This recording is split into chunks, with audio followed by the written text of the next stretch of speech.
اس کلام کو سنتے ہوں گے. بڑا پیارا، بڑا مشہور اور بہت پرانا کلام ہے، مگر اس کے اشعار بڑے پیارے ہیں. پھر انشاءاللہ میں کچھ اس کا پس منظر بھی بیان کروں گا. درود پاک پڑھ لیں. اللہم صل علی سیدنا و مولانا محمد عدد ما فی علم اللہ صلاۃ دائمۃ بدوام ملک اللہ.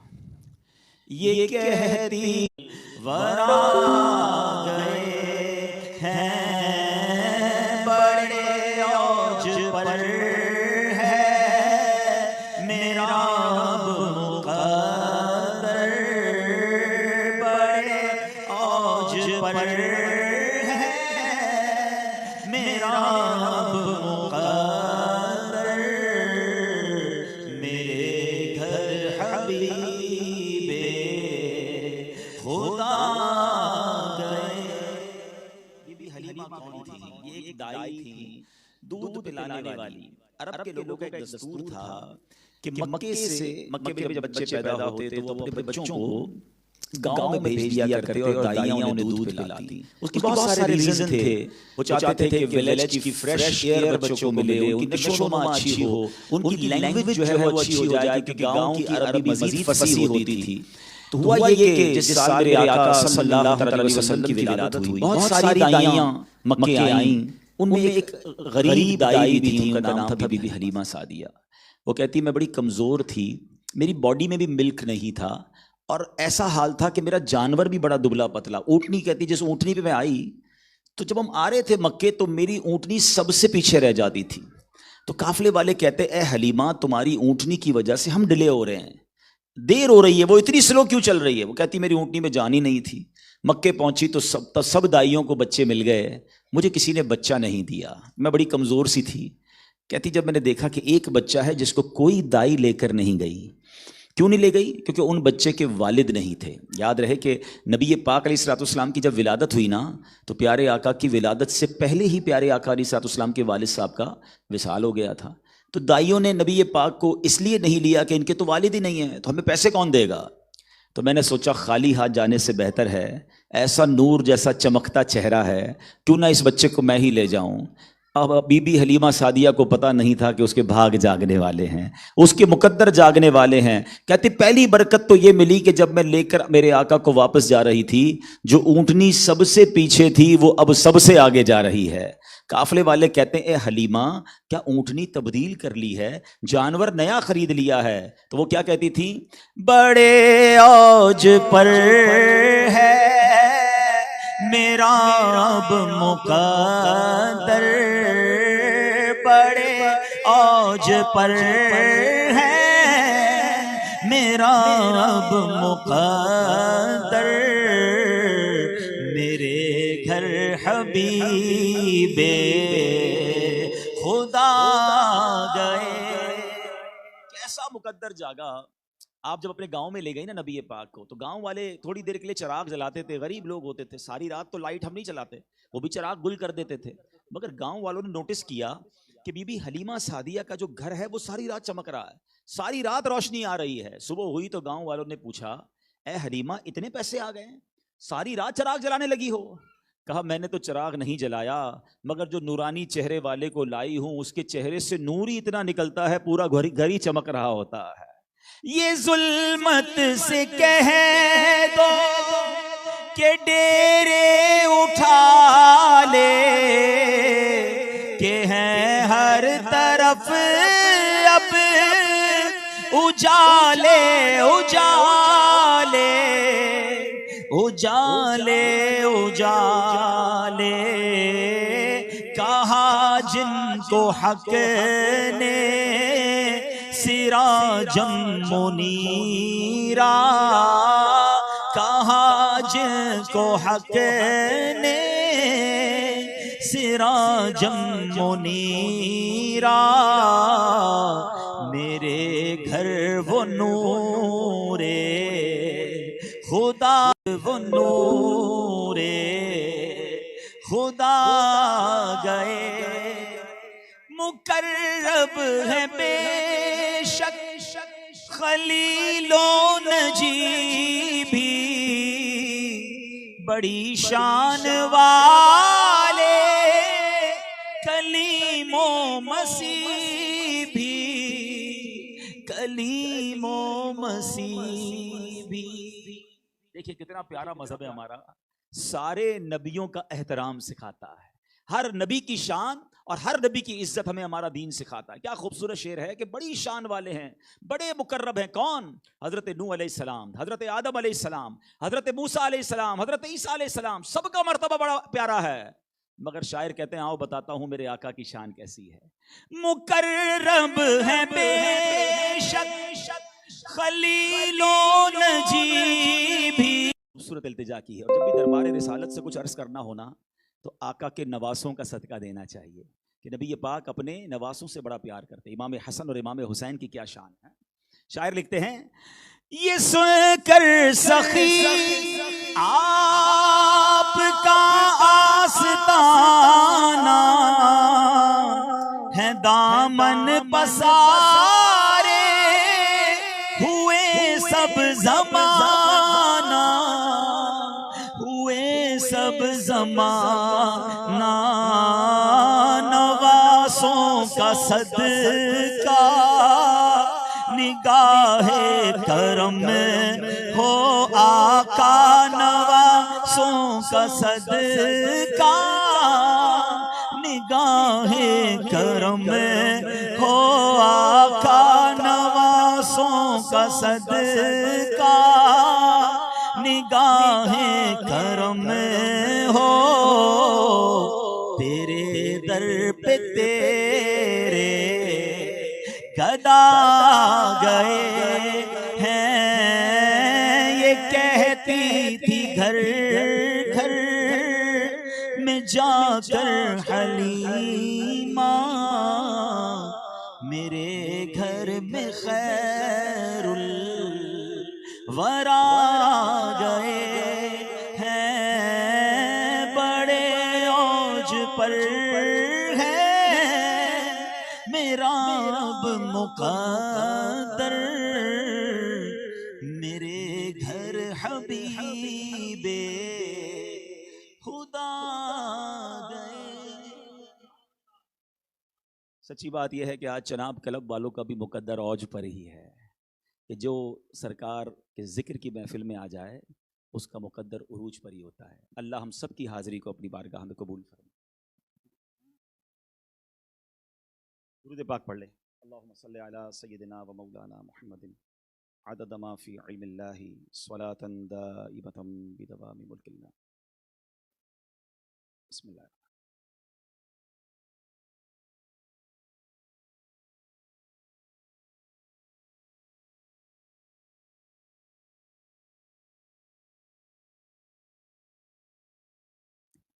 الحمدللہ رب العالمین والصلاة والسلام علی خاتم النبیین اما بعد فاعوذ باللہ من الشیطان الرجیم بسم اللہ الرحمن الرحیم. پڑھیے الصلاۃ والسلام علیک یا رسول اللہ. میرا خیال ہے میرے آقا پر درود پڑھا جا رہا ہے، اس میں شرمانا نہیں چاہیے. اس ہال کے در و دیوار کو اپنے درود پڑھنے کا گواہ کر لیجئے اور بلند آواز سے پڑھیے الصلاۃ والسلام علیک یا رسول اللہ وعلی آلک واصحابک یا حبیب اللہ. الصلاۃ والسلام علیک یا نبی اللہ وعلی آلک واصحابک یا نور اللہ. پیارے پیارے اسلامی بھائیوں اور مدنی چینل کے ناظرین، سوشل میڈیا کے ناظرین، اور آج چناب کلب میں عظیم الشان اجتماع میلاد سیرت کے موضوع پر جو اجتماع ہے اس میں تشریف لانے والے عاشقان رسول، پردے میں رہ کر میری سننے والی بہنیں، اللہ پاک ہم سب کی حاضری کو اپنی بارگاہ میں قبول فرمائے. سب سے پہلے میں چناب کلب کے پریزیڈنٹ صاحب، وائس پریزیڈنٹ صاحب اور تمام ان کی ٹیم کو دل کی گہرائیوں سے مبارکباد دیتا ہوں کہ ماشاءاللہ میرے آقا کے ذکر خیر کو بلند کرنے کے لیے آپ نے جو یہ محفل سجائی ہے، اللہ آپ کو اس کی بہترین جزا عطا فرمائے. میں رب کریم کی بارگاہ میں دعا گو ہوں کہ جن جن لوگوں نے آج کے اس پروگرام کے لیے کوششیں کی، اللہ کریم ان سب کو دنیا اور آخرت کی برکتیں عطا فرمائے. درود پاک پڑھنے کے بے شمار فضائل و برکات ہیں، بہت ساری احادیث فضائل درود میں ملتی ہیں. There are so many rewards and excellence to recite درود upon رسول پاک صلی اللہ تعالیٰ علیہ وسلم. لیکن ہم بعض اوقات درود پاک کو گرانٹڈ لے لیتے ہیں. ہم سمجھتے ہیں ٹھیک ہے پڑھ لیا تو بڑی اچھی بات ہے، لیکن اگر نہیں پڑھا تو کوئی پرابلم نہیں ہے. آج میں آپ کو ایک ایسی حدیث سناؤں گا جو ایک ہی حدیث میں آپ کو 3 بڑی اہم چیزوں کی امپورٹنس بتائے گی کہ اس کی کتنی امپورٹنس ہے. سرکار دو عالم علیہ الصلوۃ والسلام فرماتے ہیں، جس کا مضمون ہے 3 قسم کے لوگ ہیں جو بروز قیامت میرا چہرہ بھی نہیں دیکھ سکیں گے. قیامت کے دن نبی پاک کا دیدار نہ ہونا، آپ سمجھ سکتے ہیں کہ کتنی بڑی محرومی ہے. نبی پاک ہی تو وہ شخصیت ہیں کہ جن سے شفاعت ہم نے لینی ہے. قیامت کے دن انہوں نے ہی تو ہمارے کام آنا ہے، لیکن وہ کتنا بڑا بد نصیب ہوگا جو جناب رسول اللہ صلی اللہ علیہ وسلم کا قیامت کے دن دیدار ہی نہیں کر سکے گا. دیدار نہیں کر سکے گا تو پھر اس کے بعد باقی معاملات تو بعد کی چیزیں ہیں. اب وہ 3 بد نصیب کون ہیں ذرا غور سے سنیے. اللہ کے حبیب علیہ الصلوۃ والسلام فرماتے ہیں، نمبر 1 پہلا ماں باپ کا نافرمان، دوسرا میری سنت کو ترک کرنے والا، اور تیسرا فرمایا جس کے سامنے میرا ذکر ہو اور مجھ پر درود نہ پڑھے. آپ ذرا غور کیجئے یہ تینوں چیزیں کتنی امپورٹنٹ ہیں. یعنی اگر میں کہوں کہ قیامت کے دن کا سب سے مین اسپیکٹ یہی ہے کہ ہم رسول پاک کے دامن میں چھپیں، نبی پاک ہماری شفاعت فرمائیں اور اپنے ساتھ جنت میں لے جائیں. امام عشق و محبت اعلیٰ حضرت سمجھاتے ہیں نا کہ سنتے ہیں کہ محشر میں صرف ان کی رسائی ہے، there is nobody else. اللہ کی بارگاہ میں ایک ہی ہستی ہوگی قیامت کے دن. جب وہ سجدہ کریں گے، جب وہ التجا کریں گے تو شفاعت کا باب کھلے گا. سنتے ہیں کہ محشر میں صرف ان کی رسائی ہے، گر ان کی رسائی ہے لو جب تو بنائی ہے. یعنی آقا کی رسائی، نبی پاک کی اس دن اس قدر، جس کو کہتے ہیں نا کہ ساری دنیا دیکھے گی. بڑا خوبصورت ایک شعر ہے. ایک لاجیکلی سوال بھی بنتا ہے، جناب یہ محشر کا میدان سجایا کیوں جا رہا ہے؟ اگر رزلٹ ہی دینا تھا، ڈے آف ججمنٹ ہی اس کو قرار دیا گیا، تو ہم قبر سے اٹھیں اور ہمارے ہاتھ میں رزلٹ کارڈ پکڑا دیا جاتا کہ تم جناب جنت میں جاؤ تمہارے اعمال اچھے، تم دوزخ میں جاؤ تمہارے اعمال برے. اتنا بڑا میدان سجانا، اتنا بڑا حساب کتاب پل صراط سے گزارنا، what is the main reason behind this? تو عاشق رسول نے بڑا پیارا اس کا جواب دیا، فقط اتنا سبب ہے انعقاد بزم محشر کا. There is only reason to create the day of judgment. فقط اتنا سبب ہے انعقاد بزم محشر کا، تمہاری شان محبوبی دکھائی جانے والی ہے. ساری دنیا کو بتانا ہے کہ میرے محبوب کا مقام کیا ہے. مقام محمود پر جناب رسول اللہ صلی اللہ علیہ وسلم کو فائز کیا جائے گا. اور آپ کو پتہ ہے اس دن اپنے تو پہلے ہی ماننے والے ہیں، ماشاءاللہ ہم سب ماننے والے ہیں کہ اللہ نے اپنے نبی علیہ الصلوۃ والسلام کو بڑا مرتبہ اور مقام دیا، اور قیامت کے دن ان کا عروج کیسا ہوگا. مگر اس دن غیر مسلم بھی مان جائیں گے کہ ہاں ہم مان گئے کہ جناب رسول اللہ ہی ہیں کہ جن کی شفاعت ہوگی اور جو آج بخشش کروائیں گے. مگر اس دن ان کا ماننا قبول نہیں کیا جائے گا. آج جس نے مانا ہے، آج جس نے سچی غلامی اختیار کی ہے. اور یہی بات بریلی کے تاجدار اعلیٰ حضرت امام اہل سنت لکھتے ہیں نا، آج لے ان کی پناہ، آج مدد مانگ ان سے، آج لے ان کی پناہ، آج مدد مانگ ان سے، پھر نہ مانیں گے قیامت میں اگر مان گیا. اس دن تو سب مان جائیں گے. اصل آج غلامی اختیار کرنی ہے اور یہ یقین رکھنا ہے کہ حضور علیہ الصلوۃ والسلام کا مرتبہ اور مقام کیا ہے. تو اے میرے پیارے اسلامی بھائیوں، ہم نے کرنا کیا ہے؟ ہم نے سمجھنا ہے کہ یہ 3 چیزیں، یعنی 3 قسم کے جرم ایسے ہیں کہ اللہ کے حبیب کا قیامت کے دن دیدار بھی نہیں ہو سکے گا. نمبر 1 والدین کا نافرمان. میرے بھائی بھی سن رہے ہیں، پردے میں میری بہنیں بھی سن رہی ہیں، ینگسٹر بھی موجود ہیں. خوش نصیب ہیں وہ بچے جن کے ماں باپ حیات ہیں، زندہ ہیں. خدا را اپنے ماں باپ کی قدر کیجیے، ان کی دعائیں لے لیجئے. یقین کرو جب یہ چلے جائیں گے نا تو پھر ان سے بات کرنے کے لیے قبرستان جانا پڑے گا. آج تمہارے پاس ہے نا، لو نا ان کی دعائیں. اور آپ دیکھیں یہ کتنا بڑا جرم ہے. ماشاءاللہ بہت سارے ایسے مجھے چہرے نظر آ رہے ہیں جو اس طرح کے دینی پروگرامز میں جاتے رہتے ہیں. تو آپ نے سنا ہوگا شب برات ہو، شب قدر ہو، جب مغفرت کی راتیں آتی ہیں نا، تو آپ نے علماء سے حدیثیں سنی ہوگی کہ سب بخشے جائیں گے، کروڑوں بخشے جائیں گے. مگر جو ان مبارک راتوں میں بھی نہیں بخشے جائیں گے، ان کی ٹاپ لسٹ میں آپ کو ماں باپ کا نافرمان ضرور ملے گا. ڈس اوبیڈینٹ آف پیرنٹس. یعنی اس کا مطلب یہ ہوا کہ یہ اتنا بڑا گناہ ہے، اللہ کی بارگاہ میں اس قدر سخت جرم ہے کہ یہ بڑی راتیں جو بخشش کی راتیں، اس میں بھی ماں باپ کا نافرمان نہیں بخشا. اور نبی پاک کیا آپ نے حدیث سن لی کہ میرا چہرہ بھی نہیں دیکھے گا. اب دیکھیں کہ آج کیا حال ہے. ماں باپ کی فرما برداری تو دور کی بات، آج کل ماں باپ کو تنگ کیا جا رہا ہے، ماں باپ کو ستایا جا رہا ہے. آج نوجوان کے پاس ماں باپ کے لیے ٹائم نہیں ہے. آج دوستوں کے لیے جان حاضر، ساری رات حاضر، ماں باپ کے پاس بیٹھنے کے لیے ٹائم نہیں ہے. نہ کرو ایسا، یہ اتنی بڑی نعمت ہے. حدیث پاک میں میرے آقا فرماتے ہیں صلی اللہ تعالی علیہ وسلم، جو بچہ اپنے ماں باپ کو محبت کی نگاہ سے دیکھے اللہ حج مقبول کا ثواب عطا فرماتا ہے. ایک صحابی نے بڑا ریلیونٹ سوال کیا، ایک بار محبت سے دیکھنے پر حج مقبول، تو وہ کہتے ہیں وَإِن نَظَرَ كُلُّ يَوْمٍ 100 مرۃ. یا رسول اللہ، اگر کوئی شخص اپنے ماں باپ کو 100 بار دیکھ لے، ہر روز 100 بار دیکھ لے، ماں باپ تو گھر میں ہی ہوتے ہیں نا. تو اللہ کے حبیب نے کیا فرمایا؟ اللہ اکبر و اطیب، اللہ بہت بڑا اور پاک ہے، کوئی 100 بار دیکھے اللہ 100 حج کا ثواب عطا فرماتا. اچھا یہ حدیث آپ سب نے سنی ہوگی، مگر ذرا اس کو تھوڑا سا مزید اگر اس کی ڈیپتھ پہ جائیں، محبت سے دیکھنے پر حج کا ثواب اور حج مقبول کا ثواب ہے. صرف دیکھنے پر، تو خدمت کرنے پر کتنا ثواب ہوگا، پیر دبانے پر کتنا ثواب ہوگا، دوائی لانے پر کتنا ثواب ہوگا، ان کی ویل چیئر چلانے پر کتنا ثواب ہوگا، ان پر پیسے خرچ کرنے کا کتنا ثواب، صرف دیکھنے پر حج کا ثواب. اللہ اکبر. مگر آج بچہ والدین کو کہتا ہے ٹائم نہیں ہے میرے پاس، میں بہت بیزی ہوں. اچھا پھر ایک اور میں آپ کو بات بتاؤں، یقیناً دونوں ہی کمال ہیں، دونوں ہی ہماری آنکھیں ہیں، اور ماں کی قدر یقیناً ہم بہت زیادہ کرتے ہیں، کرنی بھی چاہیے، لیکن بعض اوقات ہم باپ کو اگنور کر جاتے ہیں. ایک بڑا پیارا جملہ میں نے پچھلے دنوں پڑھا کہ کرنے والوں کو، آج کل تو خیر ماں باپ دونوں کی قدر نہیں ہے، لیکن جو قدر کرنے والے بھی ہیں نا، ان کو ماں کی قدر زندگی میں محسوس ہوتی ہے، والد کی قدر اس کے جانے کے بعد محسوس ہوتی ہے کہ اس کا رول کیا تھا، والد کا کیا کام تھا میری زندگی میں. اور واللہ ایسا ہی ہے، جب تک والد دنیا میں ہوتا ہے نا، ہمیں پتہ نہیں ہوتا کہ کتنا بڑا سائبان ہے، کتنا بڑا شجر ہے جس کے سائے میں پل رہا ہوں. جب وہ جاتا ہے دنیا سے تو پتہ چلتا ہے کہ سر سے سائبان اٹھ گیا ہے. تو اے میرے پیارے اسلامی بھائیوں، میرے بچوں، میرے نوجوانوں، میری بہنوں، اپنے ماں باپ کی قدر کیجیے. سیکنڈ، آقا نے فرمایا میری، دوسرا کون ہوگا؟ فرماتے میری سنت کو ترک کرنے والا. آج کل تو یہ بڑا عجیب فینومینا بن گیا ہے، لوگ ہم سے آ کے پوچھتے ہیں جناب فرض واجب تو نہیں ہے نا، سنت ہی ہے نا، چلو کوئی بات نہیں چھوڑ دیتے ہیں. ارے کیا سنت چھوڑنے کے لیے ہوتی ہے؟ سنت تو اپنانے کے لیے ہوتی ہے. مسلمان اگر اپنے نبی کے طریقے پر نہیں چلے گا تو کس کے طریقے پر چلے گا؟ نہیں میرے پیارے اسلامی بھائیوں، سنت کیا ہے؟ سنو حدیث سناتا ہوں. اللہ کے حبیب علیہ الصلوۃ والسلام فرماتے ہیں من احب سنتی فقط احبنی، جس نے میری سنت سے محبت کی وہ ایسا ہے جیسے اس نے مجھ سے محبت کی.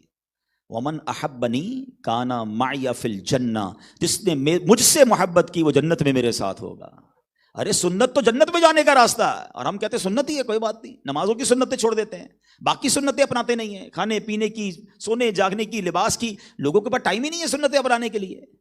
اے میرے پیارے اسلامی بھائیوں، عاشق رسول کا تو کام یہ ہے، اسے پتہ چل جائے میرے نبی کا طریقہ کیا ہے، اور کوشش کرے کہ تمام سنتوں کو اپنانے کی کوشش کرے. اور تیسرے نمبر پر آقا فرماتے جس کے سامنے میرا ذکر ہو اور مجھ پر درود نہ پڑھے. آج کل درود پاک سے بھی ہم بہت دور ہو گئے، پڑھ لیا تو پڑھ لیا، نہیں پڑھا تو نہیں پڑھا. نہیں، روزانہ ایک تعداد مقرر کریں اور کوشش کریں کہ اب جیسے میں اس وقت جناب کلب میں ہوں، یہاں آپ لوگ واک کرنے آتے ہوں گے، ریلیکس ٹائم گزارتے ہیں. ارے اللہ کے بندو، اپنا واکنگ ٹائم درود ٹائم بنا لو نا. اگر آپ چلتے چلتے تسبیح ہاتھ میں رکھ لیں تو نہ جانے 40-50 منٹ کی واک میں تو آپ 1000-1200 درود پڑھ لیں گے. آپ کو پتہ ہے روزانہ 1000 درود پڑھنے کی فضیلت کیا ہے؟ اللہ کے حبیب علیہ الصلوۃ والسلام فرماتے ہیں روزانہ 1000 درود پاک پڑھنے والا مرے گا نہیں جب تک جنت میں اپنا گھر نہ دیکھ لے. اتنی بڑی بڑی فضیلتیں درود پاک کی، مگر ہمارے پاس ٹائم نہیں ہے. تو پلیز اپنی زندگی میں آپ درود پاک کو شامل کر کے دیکھیں.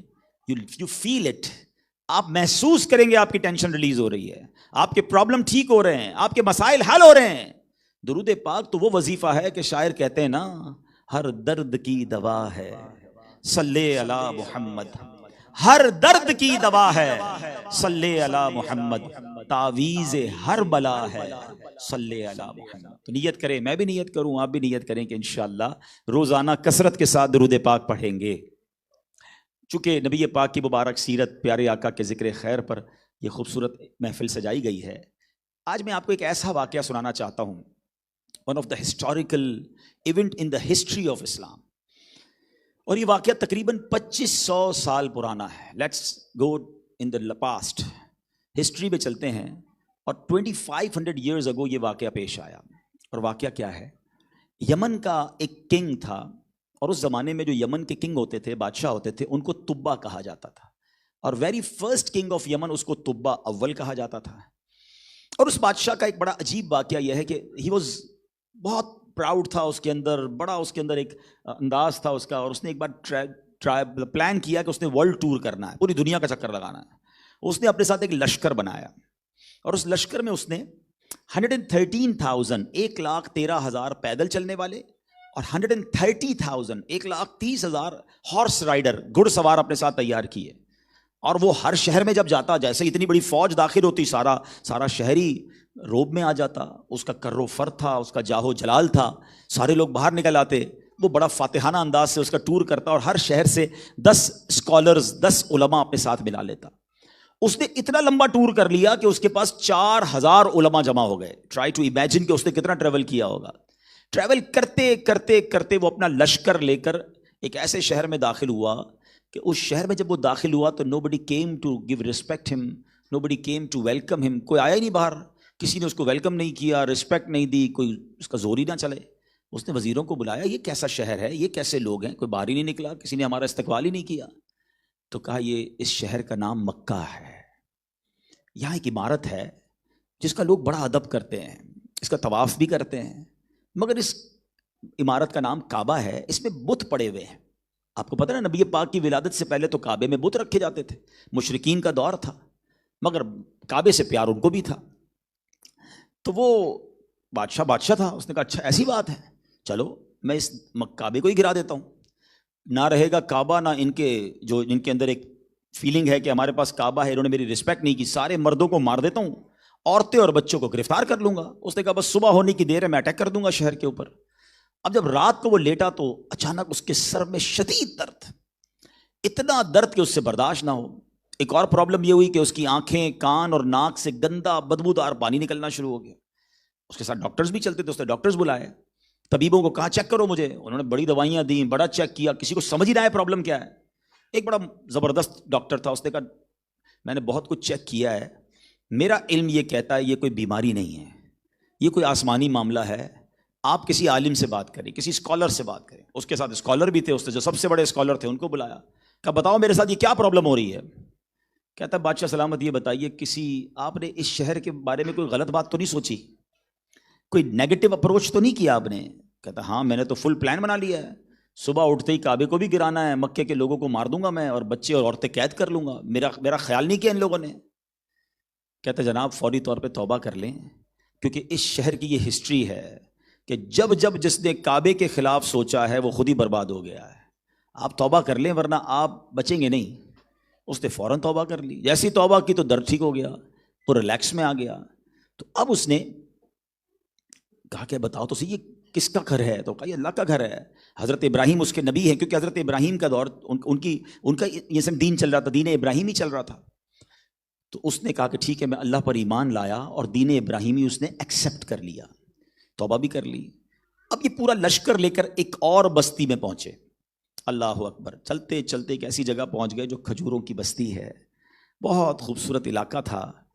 اب وہاں جو علماء ان کے ساتھ تھے انہوں نے اپنی کتابیں کھولنا شروع کی، وہ کہتے ہمارا علم بتاتا ہے کہ یہ وہی جگہ ہے جہاں نبی آخر الزماں مکے سے ہجرت کر کے تشریف لائیں گے۔ آپ سمجھ گئے؟ وہ ڈھونڈتے ڈھونڈتے مدینے پہنچ گئے تھے۔ مدینہ بنا نہیں تھا، ابھی نبی پاک تو دنیا میں بھی نہیں آئے۔ اے مدینے سے محبت کرنے والوں ذرا سوچو تو صحیح، میرا مدینہ وہ ہے جس سے پیارے آقا کی آمد سے 1000 سال پہلے لوگ پیار کر رہے ہیں۔ نبی پاک دنیا کی وہ عظیم ہستی ہیں کہ آپ ابھی دنیا میں نہیں آئے اور آپ کے چاہنے والے موجود ہیں۔ شاعر کہتے ہیں نا ایک میں ہی نہیں ان پر قربان زمانہ ہے، ایک میں ہی نہیں ان پر قربان زمانہ ہے، جو رب دو عالم کا محبوب یگانہ ہے۔ وہ کہتے ہیں 400 علماء نے میٹنگ کی کہ کتابیں تو بتاتی ہیں کہ یہی وہ جگہ ہے، دیکھو اب ہم نے اس جگہ کو چھوڑ کے جانا نہیں، اگر طبہ بادشاہ مان گیا تو ٹھیک، ہمارے ٹکڑے ٹکڑے کر دے، ہم نے یہ جگہ نہیں چھوڑ دی۔ طبہ تک اطلاع پہنچ گئی دیر از سم تھنگ کوکنگ، کچھ گڑبڑ چل رہی ہے۔ وہ آ گیا، کہتا کیا مسئلہ ہے؟ کہ دیکھیے ہمارا علم یہ بتاتا ہے کہ یہی وہ جگہ ہے جہاں اللہ کے آخری نبی ہجرت کر کے آئیں گے، ہم لکیلی یہاں پہنچ گئے، اب ہم نے نہیں جانا ہے جگہ چھوڑ کے، بلے یہیں مر جائیں گے۔ طبہ کہتا ہے ایسی بات ہے؟ کہاں ایسی بات ہے؟ کہا پھر میں بھی رک جاتا ہوں، ایمان تو لے آیا تھا، کعبے کے بارے میں سمجھ گیا تھا، دین ابراہیمی ایکسیپٹ کیا تھا۔ اس اللہ کے بندے نے کیا کیا، 400 علماء جو رکنا چاہتے تھے نا، ان کے لیے 400 گھر بنائے، ان 400 علماء کی شادیاں کی، ان کو خوب مال و دولت دیا، ایک اور گھر بھی بنایا، 1 سال تک ویٹ کرتا رہا کہ شاید اللہ کے نبی آ جائیں، میں بھی دیدار کر لوں، میں بھی ملاقات کر لوں. 1 سال گزر گیا. اب بادشاہ تھا اور بھی اس کے کام تھے. اب اس نے کیا کیا کہ دیکھو اب میں تو نہیں رک سکتا، مگر میں اپنی ایک امانت تمہیں دے کے جانا چاہتا ہوں. سب سے بڑے عالم دین کو بلایا اور ذرا سنیے گا پیارے اسلامی بھائیوں، یہ ہسٹری کا ایک ایسا عجیب واقعہ ہے کہ اب اس بادشاہ نے جناب رسول اللہ صلی اللہ علیہ وسلم کے لیے خط لکھا. اللہ اکبر، یہ دنیا کا کیسا لیٹر ہے، یہ اس ہستی کو لکھا جا رہا ہے جو ابھی دنیا میں آئے نہیں ہیں. اور وہ خط کیا ہے ذرا سنیے گا، عشق بھری داستان ہے. وہ لکھتا ہے اس اللہ کے نام پر جو تمام جہانوں کا مالک ہے. میں سمری آف خط بتا رہا ہوں. یہ خط ہے تبا حمیری کی طرف سے اللہ کے آخری نبی جناب رسول اللہ صلی اللہ علیہ وسلم کے نام پر. حضور اگر میں نے آپ کا زمانہ پا لیا تو میں آپ کی خدمت کروں گا، آپ کے قدموں میں رہوں گا، آپ پر ایمان لاؤں گا، حضور آپ کی خدمت کروں گا. اور حضور اگر میں آپ کا زمانہ نہ پا سکا تو حضور میں آپ پر ایمان لایا، میں بھی آپ کا امتی ہوں. اللہ جو آپ کو کتاب سے نوازے گا، میں اس کتاب پر بھی ایمان لایا، آپ کی تعلیمات پر ایمان لایا. حضور عرض یہ ہے کہ اپنے اس غلام کو بھول نہ جائیے گا، قیامت کے دن میری شفاعت فرمائیے گا، میں بھی آپ کا امتی ہوں، میں بھی آپ کا غلام ہوں. اس نے بڑی محبت سے وہ خط لکھا، سنہری مہر لگائی اور سب سے بڑے عالم دین کے ہینڈ اوور کیا کہ دیکھیے اگر آپ کی ملاقات اللہ کے آخری نبی صلی اللہ تعالیٰ علیہ وسلم سے ہو جائے تو میرا یہ لیٹر دے دیجئے گا. اگر آپ کی ملاقات نہ ہو تو میں یہ وصیت کر کے جاتا ہوں کہ اب آپ نے وہ اپنی اولاد کو لیٹر دینا ہے، ان کو وصیت کرنی ہے کہ وہ آگے یہ لیٹر دیتے جائیں. جب تک نبی یہ پاک دنیا میں تشریف نہ لائیں میرا یہ خط ضرور انہیں پہنچائیے گا، اور یہ جو بڑا گھر ہے نا یہ گھر بھی میری طرف سے میرے آقا کو گفٹ کر دیجئے گا. کمال کا بادشاہ ہے، کمال کی محبت ہے. اب وہ واپس اس مدینے سے جس کو اس زمانے میں مدینہ نہیں کہا جاتا تھا وہ آگے بڑھ گیا اور آگے جا کے اس کا انتقال ہو گیا. پیارے اسلامی بھائیوں، یہ خط ایک نسل سے دوسری نسل، دوسری نسل سے تیسری نسل تک چلتا رہا اور یہ آگے بڑھتا رہا. 1000 سال گزر گئے. 1000 years کے بعد 12 ربیع الاول والے دن صبح صادق کے وقت مکہ پاک میں میرے آقا جناب رسول اللہ صلی اللہ علیہ وسلم کی ولادت ہوتی ہے. اللہ اکبر. میرے آقا اپنی زندگی کے 53 سال مکے میں گزارتے ہیں. اچھا آپ کو پتہ ہے مکہ پاک میں بڑا ڈیفیکلٹی کے معاملات رہے، اعلان نبوت کے بعد بھی لوگ جلدی ایمان نہیں لائے، مگر جیسے ہی مدینے والوں کو پتہ چلا نا، پہلی بار حج پر جب وہ لوگ آئے تو 12 لوگ مسلمان ہوئے، دوسری بار آئے تو 72 مسلمان ہو گئے. کہتے حضور ایک بندہ تو ساتھ دے دیں، کوئی مبلغ تو دے دیں. نبی پاک نے ایک صحابی رسول حضرت مصعب بن عمیر کو بھیجا. اللہ اکبر. وہ مدینے تو کیا گئے، مدینے کی گلی گلی میں اسلام پھیلنا شروع ہو گیا. مکے میں مسلمانوں کو مارا جا رہا ہے اور مدینے میں اسلام تیزی سے پھیل رہا ہے. علماء کہتے ہیں اس کی وجہ یہ تھی کہ جو مدینے والے لوگ تھے نا یہ انہی 400 علماء کی اولاد میں سے تھے جو 1000 سال سے انتظار کر رہے تھے کہ جناب رسول اللہ نے آنا ہے.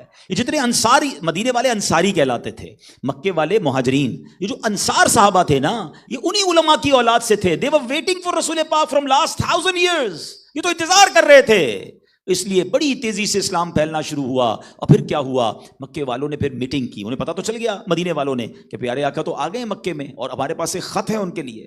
تو انہوں نے میٹنگ کر کے ایک صحابی رسول کو سلیکٹ کیا، حضرت ابو لیلہ انصاری رضی اللہ تعالیٰ. اس وقت ایمان نہیں لائے تھے. ایک بندے کو سلیکٹ کیا جن کا نام تھا حضرت ابو لیلہ انصاری. کہ تم جا کر نبی پاک کو خط دے کر آؤ. وہ گئے مکے. جب مکے پہنچے تو مکے سے پہلے ہی کسی وادی میں نبی پاک صحابہ کے ساتھ بیٹھے. ٹھیک ہے. اچھا پیارے آقا کو انہوں نے نہیں دیکھا، انہوں نے ابو لیلہ انصاری کو نہیں دیکھا. بھائی سوشل میڈیا کا زمانہ تو تھا نہیں کہ بھائی پتہ چل جائے کہ نبی پاک کا مبارک حلیہ کیا ہے. یہ جیسے ہی اس محفل میں داخل ہوئے، حضرت ابو لیلہ انصاری کہتے ہیں جیسے ہی میں داخل ہوا رسول پاک نے مسکرا کر مجھے دیکھ کر کہا انتا ابو لیلہ، تم ابو لیلہ ہو. ہی بیکم شاکڈ کہ ان کو میرا نام کیسے پتا چلا، میں تو پہلی بار ان کے پاس آیا ہوں. اللہ اکبر. سنو میرے غیب بتانے والے آقا کیا فرماتے ہیں. فرماتے تمہارے پاس میرا ایک خط ہے وہ مجھے دے دو، ایک امانت ہے وہ مجھے دے دو. وہ دوبارہ شوقت ہو گئے کہ یہ بھی پتہ ہے ان کے میرے پاس ایک خط ہے. نبی پاک کو انہوں نے خط دیا، سنہری مہر والا خط، 1000 سال پرانا خط ہے. رسول پاک نے سیدنا ابو بکر صدیق کو دیا. اے ابو بکر اس خط کو پڑھ کر سناؤ. صدیق اکبر نے وہ خط بھری محفل میں پڑھ کر سنایا. وہ عشق بھرا خط ہے، صحابہ کی محفل ہے اور رسول پاک خط سن رہے ہیں. اللہ اکبر. جب وہ عشق بھرا خط ختم ہوتا ہے نبی پاک پتہ ہے کیا فرماتے ہیں، مرحباً اخ الصالح، میرے صالح میرے نیک بھائی کو مرحبا ہو، میرے نیک بھائی کو مرحبا ہو. اللہ اکبر. رسول پاک نے طبہ اول کو اپنا امتی قرار دے دیا. اپنی امت میں شامل کیا. ارے 1000 سال پہلے وہ محبت کرنے والا دنیا سے چلا گیا. اب آؤ آپ کو مدینے کی بات بتاؤں. آپ کو پتہ ہے جب تک نبی پاک مدینے نہیں گئے تھے نا, اسے یثرب کہا جاتا تھا, اور وہاں کی آب و ہوا میں بیماریاں تھیں, لوگ جانا پسند نہیں کرتے تھے, بڑا ڈیفیکلٹ تھا وہاں پر رہنا. اللہ اکبر, میرے آقا کے قدم تو کیا لگے, مدینے کی خاک میں بھی شفا ہو گئی ہے, مدینے کی ہوا میں بھی شفا ہے. وہ شاعر لکھتے ہیں نا, جب سے قدم لگے ہیں رسالت مآب کے, جب سے قدم لگے ہیں رسالت مآب کے, جنت بنا ہوا ہے مدینہ حضور کا. اللہ اکبر. اب نبی پاک نے مدینے کا سفر اختیار کیا, مائیگریشن, ہجرت مدینہ شروع ہوئی, صحابہ پہنچنا شروع ہو گئے. انہوں نے مدینے والوں کو بتانا شروع کر دیا کہ بس اب کسی بھی دن نبی پاک بھی تشریف لے آئیں گے. پیارے آقا نے بھی ٹریول سٹارٹ کر دیا. بڑی انٹرسٹنگ بات ہے, جب ٹریول سٹارٹ ہوا نا تو اس زمانے میں مکے سے مدینے اونٹوں اور گھوڑوں پر 7 سے 8 دن میں بندہ پہنچ جاتا تھا. اچھا کوئی گوگل تو تھا نہیں, نیویگیشن لوکیشن شیئر کر دیں کہ بھائی کب پہنچیں گے, یہ بھی نہیں تھا. انہیں یہ پتہ چل گیا تھا کہ نبی پاک وہاں سے روانہ ہو گئے ہیں, تو وہ روزانہ 7-8 دن کے بعد روزانہ مدینے کے دروازے پہ آ کر مدینے کے بچے, عورتیں, مرد کھڑے ہو جاتے کہ نبی پاک کا استقبال کرنا ہے. مگر پیارے آقا تو روٹ ڈائیورٹ کر کے آ رہے تھے نا. پہلے غار ثور میں 3 دن 3 راتیں رکے کیونکہ دشمن راستے میں تھے, تو بہت لانگ ٹرپ لے کے نبی پاک آئے, تو اتنے دن نہیں, زیادہ دن لگے. لیکن مدینے والے روز صبح آ جاتے, اور ان کو پتا تھا کہ کسی دن میں نبی پاک آ جائیں گے. ان کا اشتیاق بڑھتا گیا, ان کی محبتیں تھیں. اللہ اکبر. وہ دن آیا جب رسول پاک مدینے پہنچتے ہیں. آپ کو پتہ ہے وہ دن کون سا تھا؟ وہ دن بھی 12 ربیع الاول کا دن تھا. ہاں, جس دن نبی پاک مدینے پہنچے نا, وہ دن بھی اللہ کی شان دیکھو, وہ برتھ ڈے آف رسول پاک علیہ الصلوۃ والسلام تھی. اور سبحان اللہ, میرے آقا جب مدینے میں داخل ہوتے ہیں تو کیسا مبارک جلوس ہے کہ صحابہ بھی ہیں اور اہل بیت بھی ہیں اور پھر مدینے والے بھی ہیں, اور چاروں طرف سے نعرے ہیں, مرحبا یا رسول اللہ, مرحبا یا مصطفیٰ صلی اللہ علیہ وسلم. بلکہ ایک صحابی کہتے ہیں حضور مدینے میں پہلی بار داخلہ ہے تو بغیر پرچم کے نہیں ہونا چاہیے. اپنا امامہ اتارا, اپنی تلوار پر لگایا اور پرچم بھی بنا لیا. وہ لوگ جو کہتے ہیں 12 ربیع الاول کو پرچم کیوں لگاتے ہو, جلوس کیوں نکالتے ہو, نعتیں کیوں پڑھتے ہو, آؤ میں بتاؤں. میرے آقا جو مدینے میں داخل ہوئے وہاں جلوس بھی تھا, وہاں نعرے بھی تھے, وہاں پرچم بھی تھا. اور نعت کیسی تھی؟ اللہ اکبر. وہ نعت تو آج 1450 سال بعد بھی مکے مدینے کی گلیوں میں آج بھی گونج رہی ہے. جاؤ نا کسی مدینے کی گلی میں, آج بھی آپ کو کیسٹ کی دکانوں میں آپ کو وہ عربی نعت, وہ کون سی نعت تھی؟ بنو نجار کی بچیوں نے میرے آقا کے لیے جو نغمہ گنگنایا تھا. اللہ اکبر. وہ کیا پیاری نعت ہے. انہوں نے کیا کہا؟ طلع البدر علينا من ثنيات الوداع وجب الشكر علينا ما دعا لله داع. آؤ نا 1400 سال پہلے کا منظر اپنے ذہن میں لا کر ذرا اس نعت کے شعر میں شامل ہو جائیں. طلع البدر علينا من ثنيات الوداع وجب الشكر علينا ما دعا لله داع. آقا مدینے میں داخل ہو گئے. ہر مدینے میں رہنے والا چاہتا ہے حضور میرے گھر آئے, حضور میرے گھر آئے, حضور میرے گھر آئے. نبی پاک نے فرمایا میری اونٹنی جو ہے نا اللہ کی طرف سے مامون ہے, اسے پتہ ہے کہاں جانا ہے, اس کو چھوڑ دو. اب ذرا امیجن کرو نا, مدینے کی گلیوں میں میرے آقا کی اونٹنی سفر کر رہی ہے, and everybody trying or expecting کہ رسول پاک میرے گھر آ جائیں, کاش یہ اونٹنی میرے دروازے پہ رک جائے. مگر بھاگ کس کے جاگے؟ حضرت ابو ایوب انصاری رضی اللہ تعالیٰ, ان کے دروازے پر اونٹنی رکی. مگر ایک اور امیزنگ بات بتاؤں آپ کو, یہ جو نبی پاک حضرت ابو ایوب انصاری کے گھر رکے نا, حضرت ابو ایوب انصاری کو میزبان رسول بھی کہا جاتا ہے, ترکی جاتے ہیں ہم ان کے مزار پر حاضری کے لیے استنبول. مگر مزے کی بات یہ ہے کہ بتاتے ہیں علماء کہ یہ اسی عالم دین کی اولاد میں سے ہیں جس کو طبہ اول نے لیٹر دیا تھا, یہ اسی کی نسل سے ہیں. اور نبی پاک ایکچولی جس گھر میں رکے وہ گھر سیدنا ابو ایوب انصاری کا نہیں تھا, یہ طبہ نے جو نبی پاک کو گفٹ دیا تھا یہ وہی گھر تھا. یعنی سچی بات یہ ہے کہ حضرت ابو ایوب انصاری میزبان نہیں, نبی پاک میزبان تھے, ابو ایوب انصاری مہمان ہیں. اور یہی بات سیدی اعلیٰ حضرت نے سمجھائی کہ ساری کائنات جو بنی ہے نا, میں اور آپ جو دنیا میں آئے ہیں, what is the reason behind دس؟ حدیث قدسی ہے, اللہ فرماتا ہے محبوب اگر تمہیں نہ بناتا تو ساری دنیا یہ کائنات نہ بناتا, یہ ساری دنیا نبی پاک کی وجہ سے بنی ہے. تو آقا کسی کے مہمان نہیں, بلکہ یہ سارا جہان جو ہے نا وہ نبی پاک کا مہمان ہے. اعلیٰ حضرت کہتے ہیں آسماں خان زمین خان زمانہ مہمان. خان کہتے ہیں دسترخوان کو، کہتے ہیں آسمان کی نعمتیں جو بارشیں برس رہی ہیں، جو برکتیں اتر رہی ہیں، اور زمین پر جو نعمتیں، یہ سارے دسترخوان جو بنے ہیں کس کے لیے؟ یہ ہم سب کے لیے بنے ہیں. تو میزبان کون ہے؟ آسمان خان زمین خان زمانہ مہمان. صاحب خانہ لقب کس کا ہے تیرا تیرا. نبی پاک کی خیرات، ان کے صدقے یہ سارا کچھ ملا. اللہ اکبر. تو یہ عشق بھرا ایک واقعہ، یہ عشق بھری داستان، یہ مدینے کا سفر اور میرے آقا کی ہجرت کیا کچھ بتا رہی ہے کہ نبی پاک کے چاہنے والے، محبت کرنے والے، نبی پاک کی صرف آمد کے بعد نہیں، بلکہ میرے آقا کائنات کی وہ واحد ہستی ہیں کہ ابھی دنیا میں جلوہ گر نہیں ہوئے مگر ان کے دیوانے موجود ہیں، مدینے سے محبت کرنے والے موجود ہیں. یہ شہر مدینہ کی بات بھی نرالی ہے اور نبی پاک کی شان بھی نرالی ہے. مگر اپنے اس بیان میں میں اپنے اسلامی بھائیوں اور پردے میں رہ کر سننے والی بہنوں کے لیے ایک میسج بھی لے کر آیا ہوں.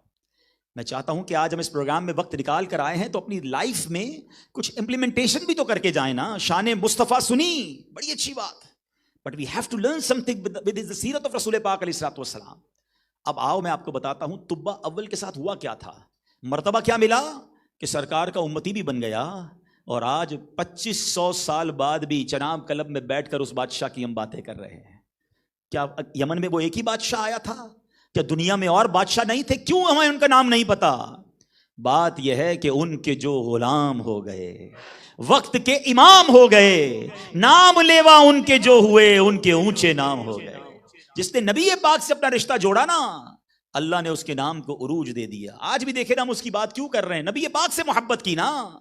اللہ کے حبیب سے محبت کرتا ہے، اللہ اسے عروج عطا فرما دیتا ہے. مگر ایک اور امپورٹنٹ بات، اتنا عروج، اتنا کمال کہ اس بادشاہ کا ذکر سیرت کی تقریباً کتابوں میں آپ کو ملے گا. لیکن اس بادشاہ کے ساتھ ایک وقت آیا تھا نا کہ جب اس نے نیگیٹو سوچا تھا، مکے والوں کے لیے برا سوچا، تو کیا ہوا؟ سیویئر پین، اس کے اوپر تو پنشمنٹ اللہ کی طرف سے آ گئی نا. جیسی توبہ کی وہ پنشمنٹ بھی دور ہو گئی اور اللہ نے ایمان بھی نصیب کر دیا. بات سمجھنے والی ہے. نیگیٹو سوچنا یہ اللہ کو کتنا ناپسند ہے. آج یہاں بڑی تعداد میں بزنس مین بیٹھے ہیں، وہ لوگ بیٹھے جن کو اللہ نے بہت نوازا ہے، مگر حال یہ ہے کہ آج ہمارے ذہنوں میں بھی مسلمانوں کے لیے نیگیٹو سوچ آ جاتی ہے. آج ہمارے ذہنوں میں بھی، ہمارے دل میں بھی اپنے بھائیوں کے لیے کبھی حسد آ جاتا ہے، کبھی غیبت آ جاتی ہے، کبھی تکبر آ جاتا ہے. ذرا سوچئے نا، اے میرے آقا کے امتیوں، ہمارا دین تو یہ نہیں سکھاتا. میرے آقا کا تو قلب اقدس کتنا پاکیزہ ہے کہ آپ کے سینہ اقدس کو چیر کر اس میں 4 بار نور داخل کیا گیا. ہاں، شق صدر 4 بار ہوا. یہ نبی پاک کا معجزہ ہے.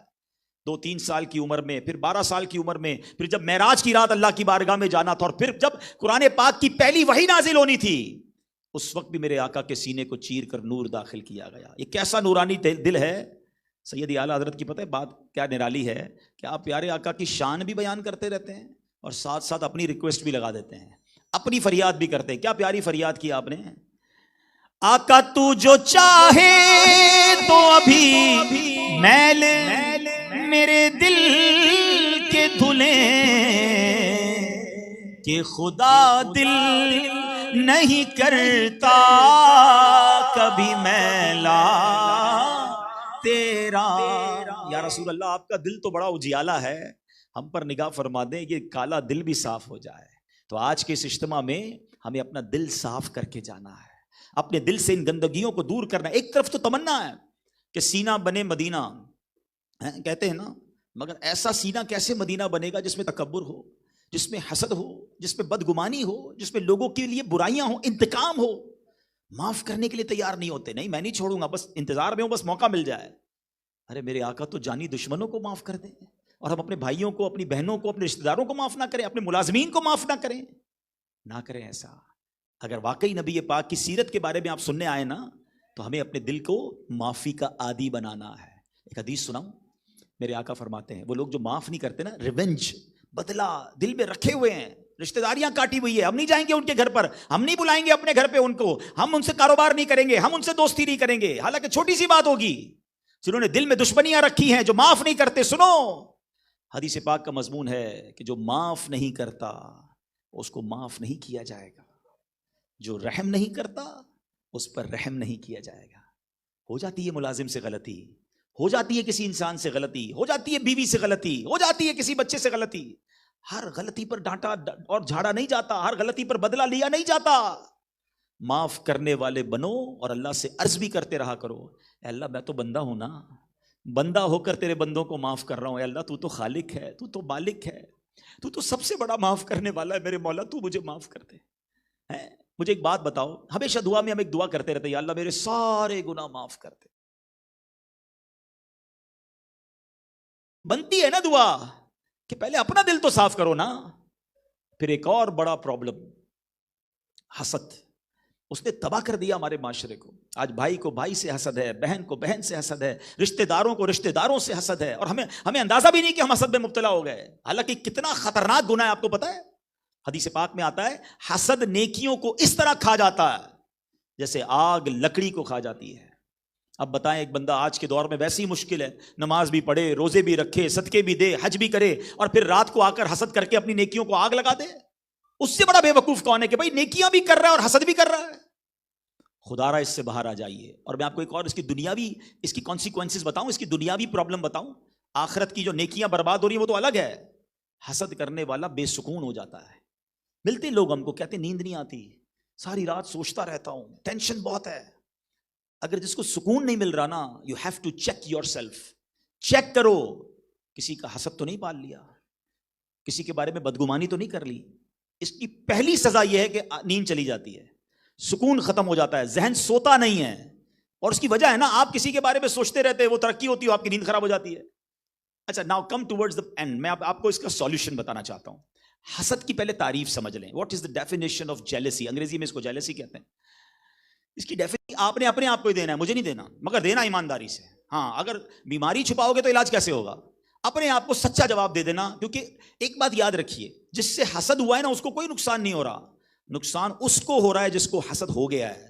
نیکیاں اس کی برباد ہو رہی ہیں, سکون دل کا اس کا جا رہا ہے. تو 3 سوال کروں گا آپ سے, میرے بھائیوں سے بھی, اور جو مجھے پردے میں میری بہنیں سن رہی ہیں. بس مجھے ان 3 سوال کا آپ اپنے آپ کو جواب دیجیے گا. پہلا سوال, پہلے یہ ریئلائز کر لیں کہ جیلسی یا حسد ہو کس سے سکتا ہے. حسد انسان کو اسی سے ہو سکتا ہے جس کو ہم جانتے ہوتے ہیں. ایسا نہیں ہو سکتا کہ فیصل آباد میں رہنے والا ارجنٹائن کے کسی بندے سے حسد کرے. جانتا ہی نہیں تو کوئی حسد نہیں ہوگا. تو انہوں حسد ہوگا جنہوں تجھے جانتے ہو. ٹھیک ہے, یا تو آپ کا رشتہ دار ہو سکتا ہے, آپ کا دوست ہو سکتا ہے, کاروباری کوئی ساتھی ہو سکتا ہے, بزنس کولیگ ہو سکتا ہے. یہ اتنا خطرناک مرض ہے کہ عالم دین کو عالم دین سے شیطان حسد کرا دیتا ہے, نعت خواں کو نعت خواں سے حسد کرا دیتا ہے. تو کوئی بھی یہ نہ سمجھے کہ مجھے نہیں ہو سکتا. بھائی حضرت آدم کے بیٹوں کو حسد ہو گیا تھا. قابیل اور حابیل کا پرابلم کیا تھا؟ حسد ہی تھا نا. تو قابیل نے حابیل کو مار دیا, حسد کی وجہ سے بھائی نے بھائی کا قتل کر دیا. اچھا, سب سے پہلا گناہ اس دنیا میں کیا ہوا تھا؟ شیطان نے سجدہ نہیں کیا حضرت آدم کو. پرابلم کیا تھی؟ تکبر تھا اور حسد تھا. دل میں جلن تھی کہ یہ اس کو سجدہ کیوں کر رہے ہیں فرشتے. It means the oldest sin on the earth. کائنات میں سب سے قدیم ترین گناہوں میں سے جو گناہ ہے وہ حسد ہے. And we are not realizing it. So now come towards the test. پہلا سوال ہے, کوئی ایسا آپ کی لائف میں, آپ کے رشتہ داروں میں, آپ کے دوستوں میں, آپ کے جاننے والوں میں, کہ جب بھی اس کو کوئی نعمت ملتی ہے, عروج ملتا ہے, شہرت ملتی ہے, آپ کو تکلیف ہونے لگتی ہے؟ اچھا, ایک اور فیکٹری لگا لی, ایک اور نئی گاڑی لے لی, اچھا فلاں ملک کا بھی ویزا اس کا لگ گیا, نیا موبائل بھی لے لیا اس نے. جب اس کو نعمت ملتی ہے, اچھا بہنوں کے لحاظ سے اچھا نیا زیور لے لیا, عورتوں کا تو یہ مسئلہ ہے نا, اچھا اتنے مہنگے والے برانڈ کے کپڑے لے لیے.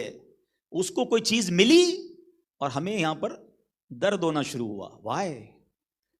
پہلا سوال, اگر ہے کوئی ایسا تو اپنے آپ کو جواب دینا, مجھے نہیں. سیکنڈ سوال, کوئی ایسا ہے کہ جب بھی اس کے بارے میں آ کر ہمیں کوئی اچھی خبر دے, اس کے بارے میں, یار پتا چلا وہ اور ترقی کر گیا, ہاں اس کا نام بڑا مشہور ہو گیا ہے, وہ بڑا عروج پہ جا رہا ہے, اس کی نئی فیکٹری لگ گئی, اس کا برانڈ چل پڑا ہے, بھائی اس کی تو کپڑے بڑا تیزی سے بک رہا ہے, اس کی تو انڈسٹری کی واہ ہو گئی ہے. اور جیسے ہی ہمارے سامنے اس کی کوئی اچھی بات کرتا ہے نا, ہم کہتے ہیں کوئی اور بات کرو نا, اس کی تعریف اچھی نہیں لگتی, چینج دا ٹاپک, اس کی کیوں بات کر رہے ہو, کوئی اور کرو. کسی کی تعریف پر ادھر تکلیف ہو رہی ہے نا, it means there is some thing wrong. تیسرا آخری ٹیسٹ, کوئی ایسا ہے کہ جب آپ کو کوئی آ کے اس کا نقصان بتائے, پتہ چلا اس کی فیکٹری میں آگ لگ گئی, یار اس کی گاڑی کا ایکسیڈنٹ ہو گیا, یا معاذ اللہ بچے ہیں نا ہمارے, بچے نے کوئی غلطی کر دی, اس کے بچے کا یہ معاملہ, ہاں اس کی بچی سے یہ معاملہ ہو گیا, بڑی بدنامی ہو گئی اس کی, او ہو بڑا افسوس ہوا, کہہ رہا ہے بڑا افسوس ہوا, دل میں لڈو پھوٹ رہے ہیں, میں تو چاہتا ہی تھا برباد ہو جائے. اگر ایسا ہے کہ کسی کے نقصان پہ آپ کو خوشی ہوتی ہے, اس کا مطلب حسد ہو گیا ہے. ان تینوں سوالوں کا جواب اب کوئی بھی ہو سکتا ہے, بھائی ہو سکتا ہے, بہن ہو سکتی ہے, رشتہ دار ہو سکتا ہے, دوست ہو سکتے ہیں, کاروباری لوگ, کوئی بھی ہو سکتا ہے. اگر ہے تو اس کا مطلب گڑبڑ ہو گئی ہے. اب اس گڑبڑ کا علاج کرنا ہے. یہ اتنا مردود ہے, شیطان ایسا حملہ کرواتا ہے. بعض اوقات کوئی دوست کہتا ہے ذرا یار آنا بھائی, نیا گھر لیا ہے, سارے دوست جمع ہوں گے, بریانی بھی کھائیں گے, کھانا بھی کھائیں گے, گھر سے باہر نکل کر کہیں گے 2 نمبر کے پیسے سے گھر بنایا ہے, نئی گاڑی لی ہے یار, آ جاؤ بھائی دکھانی ہے, اور نئی گاڑی میں گھومیں گے, آئس کریم بھی کھائیں گے, گاڑی سے اترتے ہی کہیں گے سود کے پیسوں سے لیے. یعنی کمال ہے یار, اللہ اس سے ترقی دے رہا ہے, آپ کو پرابلم ہو رہی ہے. ایک بات کا سب مجھے مل کر جواب دیں, روزی دینے والا کون ہے؟ زور سے جواب دینا. شہرت دینے والا کون ہے؟ خوبصورت بنانے والا کون ہے؟ ہماری اولاد کے اچھے رشتے کروانے والا کون ہے؟ جب سب دینے والا رب ہے تو اعتراض کیوں ہے بھائی؟ اللہ کی مرضی جس کو چاہے دے, یہ سمجھنا ہوگا پہلے. اچھا میں آپ کو ایک لاجیکلی بات سمجھا دیتا ہوں, کبھی بھی انشاءاللہ حسد نہیں آئے گا اگر یہ بات میری آپ صحیح سمجھ جاؤ گے. مثال کے طور پہ ماشاءاللہ ہمارے بھائی صاحب بیٹھے ہیں, بڑی انہوں نے آج تیاری بھی کی اور ہمارے اجتماع کو سجایا, اللہ ان کو جزائے خیر دے. میں مثال دیتا ہوں, میں ان کو 50,000 روپے دوں, 1,000 کے نوٹ, کہ حضرت ذرا کھڑے ہوں, میلاد کا اجتماع ہے, ذرا یہاں سے بانٹنا شروع کریں 1,000 روپے. تو جو ادھر بیٹھے نا وہ فوری طور پہ کیلکولیٹ کر لیں گے یار کہ حضرت کے پاس 50,000 ہیں, بندے تو 200 بیٹھے ہیں, یہ تھوڑی دیر میں ان کے پیسے ختم ہو جائیں گے. تو ہو سکتا ہے کچھ لوگ یہاں سے کھڑے ہوں اور ذرا جلدی سے آگے آئیں اور ان کے ہاتھ سے لے لیں کہ ان کو ملنے سے پہلے مجھے مل جائیں. لاجیکلی تو سمجھ آتی ہے کہ یار 50,000 بندے 200 ہیں تو کم پڑ جائیں گے. لاجیکلی سمجھ آتی ہے کہ ٹھیک ہے یار جمپ کر کے اس لیے پیسے لے لیے.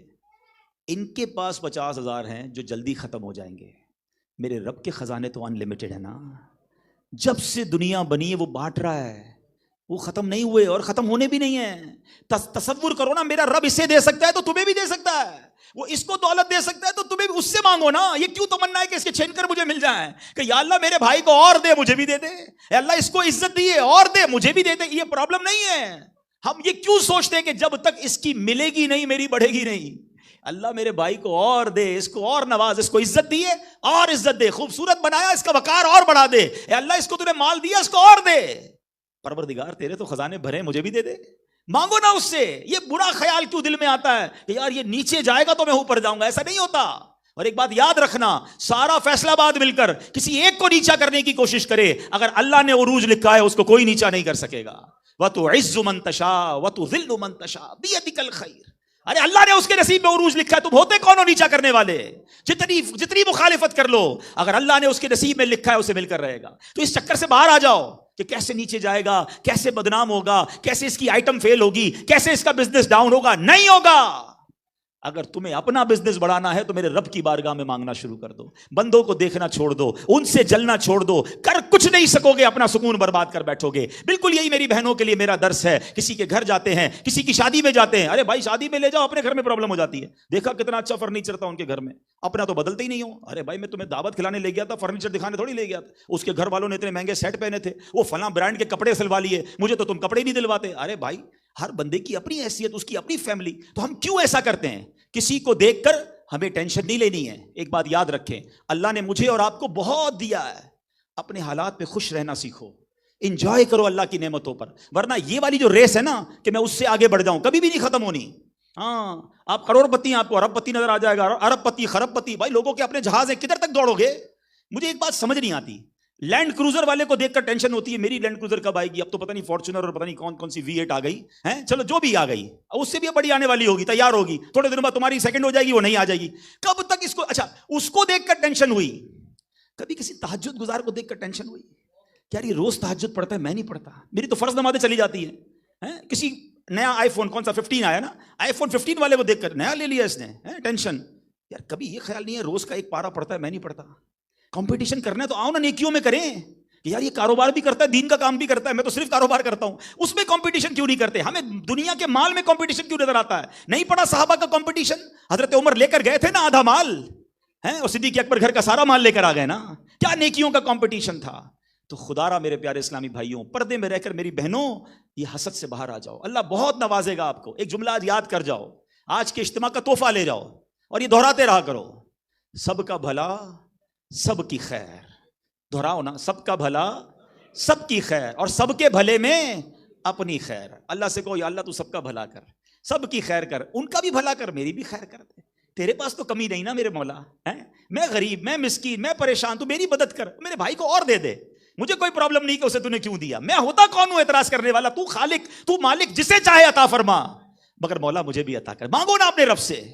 تو پلیز اگر آج میلاد کے اجتماع میں آئے ہو نا، میں قلب مصطفیٰ کا صدقہ رب سے مانگتا ہوں کہ اللہ جس نبی کو تو نے اتنا اجیالہ دل دیا، نورانی دل دیا، اس قلب مصطفیٰ کے صدقے ہمارے دل کو صاف کر دے.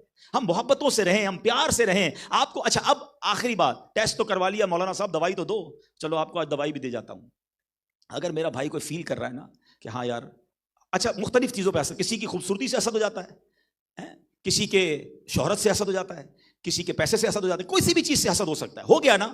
اب میں آپ کو علاج بتاتا ہوں. سب سے پہلا علاج، یہ تمام بیماریوں کا علاج ہے، جسمانی بیماریوں کا بھی علاج ہے اور دل کی روحانی بیماریوں کا بھی علاج ہے. اور پہلا علاج ہے دعا. دعا سے کنجوسی مت کیا کرو، یہ کمال کا علاج ہے. الدعاء مخ العبادہ، دعا عبادت کا مغز ہے. اللہ سے دعا کرتے رہا کرو، اللہ میرا دل صاف کر دے، تکبر سے صاف کر دے، اللہ حسد سے صاف کر دے، بدگمانی سے صاف کر دے، کینے سے صاف کر دے، قلب سلیم دے دے، اللہ اچھا کر دے، مسلمانوں کے لیے پازیٹیو سوچنے والا بنا دے. اللہ سے مانگو، اللہ کریم ہے. تم سچی دعا کرو گے، اللہ دل صاف کر دے گا. پہلی بات. دوسرا علاج تھوڑا سا مشکل ہے، اینٹی بائیوٹک ہوتا ہے، انجیکشن میں تھوڑا درد ہوتا ہے نا، تھوڑا سا درد ہوگا. وہ کیا ہے؟ جس سے حسد ہوا ہے نا، اس کے لیے دعا شروع کر دو. میں مثال کے طور پر کسی کے پیسے سے حسد ہو گیا ہے، آپ نماز کے بعد دعا کرو، یا اللہ میرے وہ والے بھائی کو اس کے مال میں اور برکت ڈال دے. کسی کی شہرت سے حسد ہو گیا ہے، اللہ اس کی عزت میں اور اضافہ کر دے. کسی کی خوبصورتی سے حسد ہو گیا ہے، اللہ اس کے حسن و جمال میں اور برکت دے. آپ کے مولانا صاحب بندہ ہی اچھا نہیں لگ رہا، اور اسی کے لیے دعا کیسے کریں؟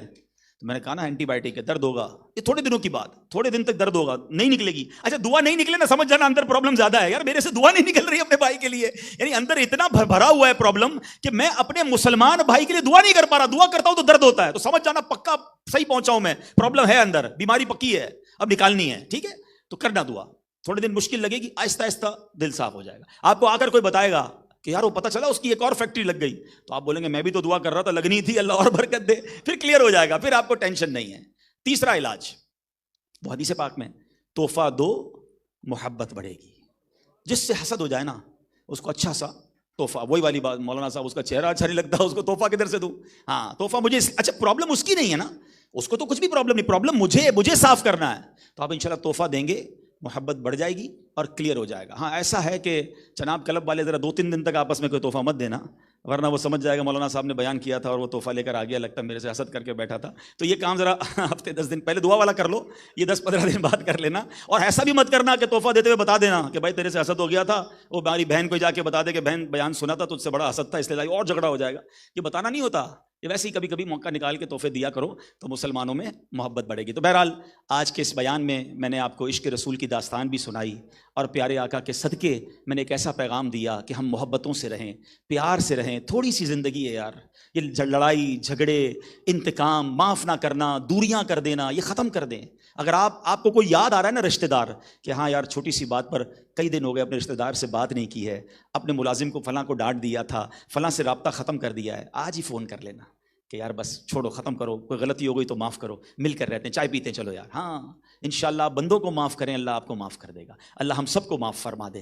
تو یہ الحمدللہ یہی درس، یہی پیار اور یہی تعلیمات دعوت اسلامی کے اس پیارے ماحول میں سکھائی جاتی ہیں. آپ بھی اس ماحول سے وابستہ رہیں. اگر آپ چاہتے ہیں کہ ایسے مزید اسپیچز، ایسے مزید بیان سنیں تو میں آپ کو مشورہ دوں گا، مدنی چینل اس کو سبسکرائب کر لیں. فیس بک پر بھی ہے، یوٹیوب پر بھی ہے، آپ کے چینل ٹی وی پہ بھی آتا ہوگا. اپنی فیملی کے ساتھ دیکھا کرو، اس پہ ایسے بیانات بار بار آتے ہیں، سنیں گے تو انشاءاللہ دل صاف ہو جائے گا، انشاءاللہ فرق پڑے گا اور ہمارے اندر بدلاؤ آ جائے گا. اور اللہ کی رحمت سے دعوت اسلامی دنیا بھر میں دین متین کی بہت بڑے پیمانے پر خدمت کر رہی ہے. تو ایک 6 منٹ کی پریزنٹیشن ہے، ہم انشاءاللہ آپ کو بیان دعا سے پہلے وہ پریزنٹیشن دکھائیں گے تاکہ آپ کو ریئلائز ہو کہ کس آرگنائز وے میں کتنے بڑے پیمانے پر دعوت اسلامی دین متین کا کام کر رہی ہے. مجھے فیصل آباد میں اندازہ ہے، میں نے کئی فیکٹریز وزٹ کی ہیں، آپ کے یہاں بڑی آرگنائز یونٹس ہیں، بڑے بڑے ادارے ہیں اور جناب بڑے جس کو کہیں کہ آرگنائز وے میں آپ کام کرتے ہیں، مگر آج آپ دیکھیں گے کہ ایک مذہبی آرگنائزیشن اتنے سارے ڈپارٹمنٹس میں کتنے بڑے پیمانے پر کام کر رہی ہے. تو آئیے دیکھتے ہیں.